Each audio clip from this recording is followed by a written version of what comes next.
சுவாமியே சரணம் சரணம் ஐயப்ப சரணம் சரணம் சுவாமியே சரணம் சரணம் ஐயப்பா சுவாமியே சரணம் சரணம் ஐயப்ப சரணம் சரணம் சுவாமியே சரணம் சரணம் ஐயப்பா பம்பையின் தீரம் வந்து பிறந்த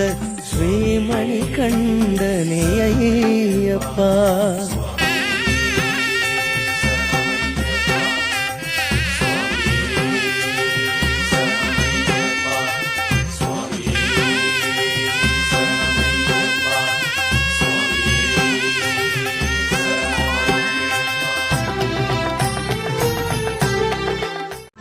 சுவாமியே சரணம் சரணம் ஐயப்ப சரணம் சரணம் சுவாமியே சரணம் சரணம் ஐயப்பா சுவாமியே சரணம் சரணம் ஐயப்ப சரணம் சரணம் சுவாமியே